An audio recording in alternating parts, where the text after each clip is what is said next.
We had gone in June on a cruise to Mahogany Bay to hug a sloth, as well as some other things. I came back, and one of the conversations that we had had on that trip was how many days, sea days, did I have in my Carnival sort of account, if you will. I couldn't remember. I said I stopped counting at 100, but it came up a few times, and so I thought, you know what, I'm gonna go log into Carnival and I'm gonna see how many days I have.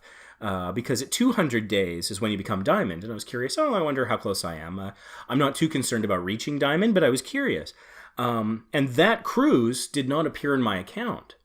And so I looked into it, and on the Carnival site, it says that it can take up to 14 business days for something to appear on your account, for a cruise to appear.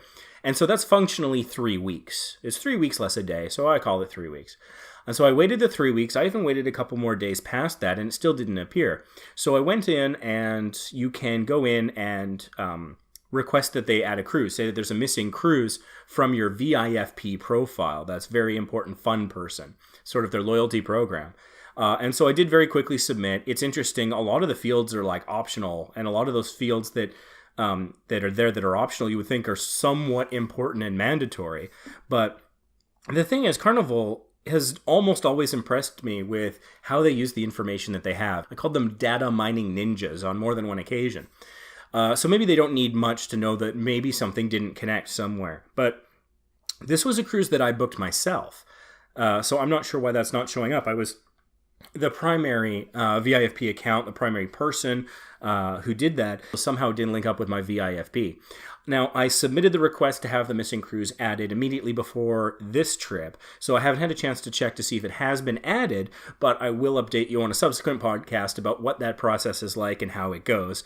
And so far, it seems relatively simple and straightforward. I think the message that I have for you here is if you've cruised with Carnival, double check your VIFP account to make sure that all of your sailings are truly listed, because clearly it's possible that they can get missed somehow. So that's just something that if you do cruise with Carnival, maybe be aware of. Thank you for checking out this clip from the Vacation Impossible podcast. This is just a small clip of an audio podcast that runs much longer and covers a variety of topics in depth. You can subscribe to the Vacation Impossible podcast on a variety of platforms. We're on Spotify, iTunes, Google Music, Stitcher, and you can also find us at Podbean, vacationimpossible.podbean.com. If you could please subscribe and give us a like, that would mean quite a bit. And also a comment. Let us know.